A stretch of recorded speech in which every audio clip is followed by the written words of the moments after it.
What's up, guys? Welcome back to the shop. In today's video we're going to be reviewing a forge that our good friends at Vevor sent me. I was looking into getting a forge myself, a longer one for the Samurai Challenge here in a couple of weeks, and I got a message from Vevor offering to work together, and I got myself a 3-burner forge and we're going to be reviewing it. Hey guys, Vevor is supplying my viewers with a 5% discount on all products on their site. Be sure to check out their inventory in the link in the description down below. It's a great way to support the channel and get you a discount on some neat tools as well. Thanks. It comes packed very well. Very, very well, actually.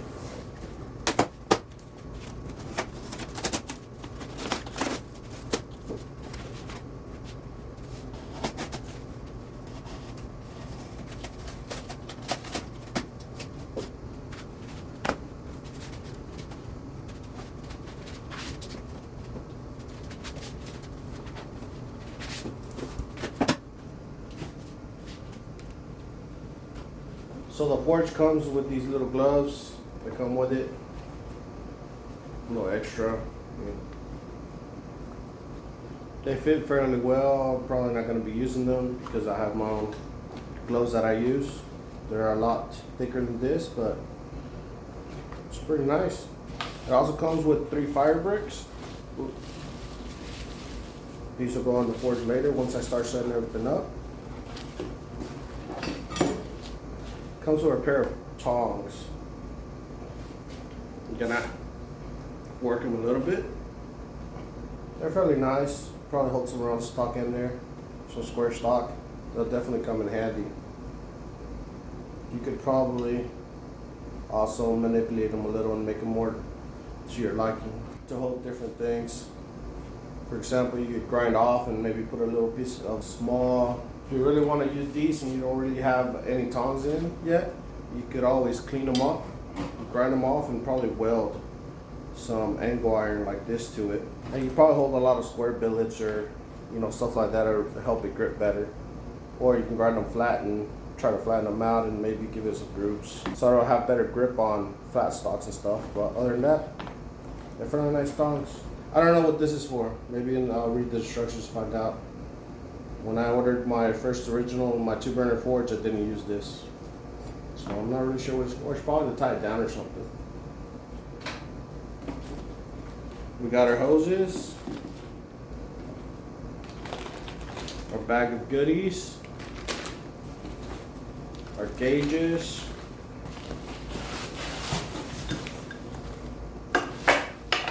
and we got our burners.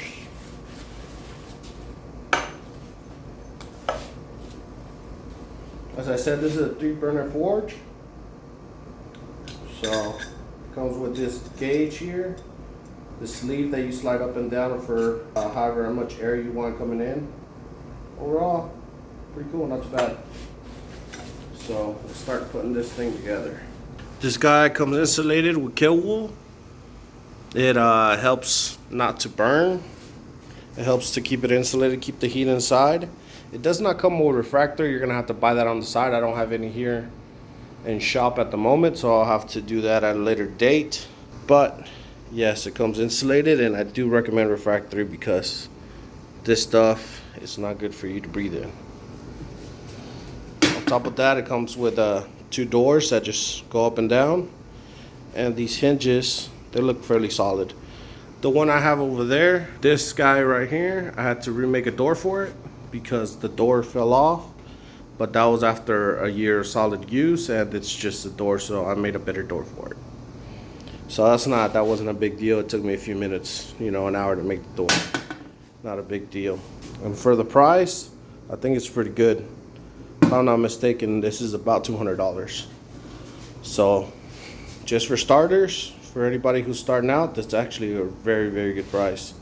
And it leaves more money aside so you can, get yourself an anvil, which they also sell. They sell this exact type of anvil. The Acacio, I got the 30-kilogram one. They sell this, and they sell different kinds, different sizes.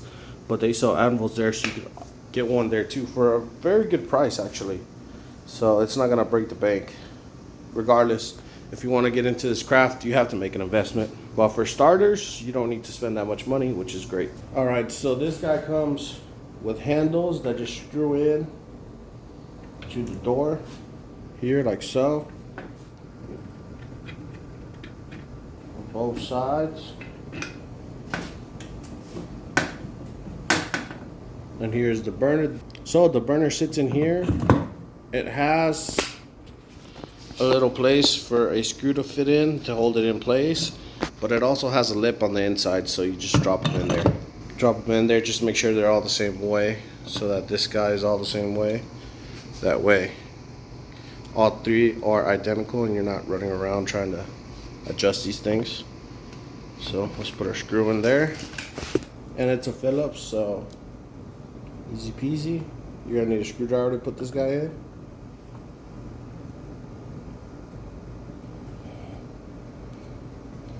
But yeah, works pretty well. That's all there is to it. Let me put on the other ones. All right, and we got our air chokes, our valves.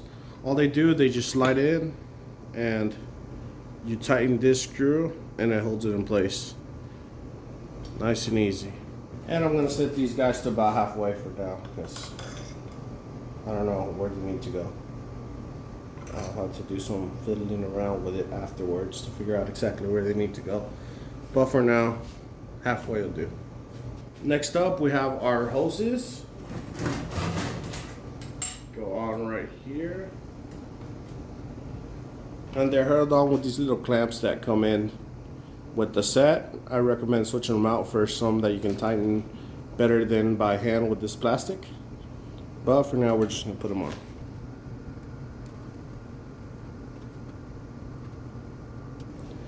Make sure you get it on there nice and tight because you do not want it falling off. And they all go together with this guy, which I'm gonna put one here first.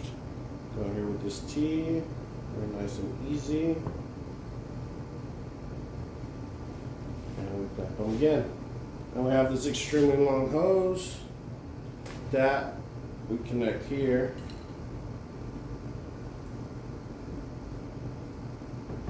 That's going to go to our actual propane supply. Alright guys, I went on ahead and put the gauge on it. It's a pretty nice gauge. It's the exact same one that's on that forge over there, and it's lasted pretty good for a year, so it's going strong. So I see myself using that forge over there.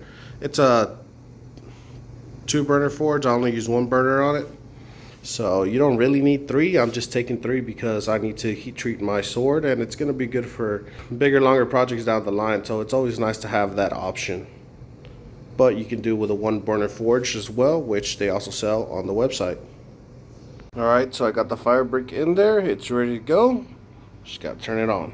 Be sure that your first burn is in a very well ventilated area. It needs to burn off all random residues and paint that's going to be touching the flame, and so it's going to be smoking and it's going to stink pretty bad. So make sure you're in a very well ventilated area.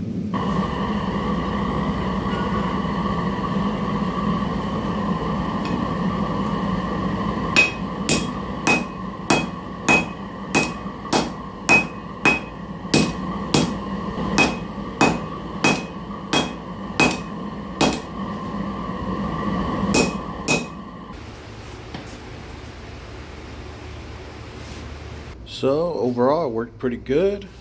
I need to fine tune it some more, make sure that all the burners are working, firing at the same rate. But other than that, it works really well. One thing I do like about it is that these hinges are a lot beefier than my other one.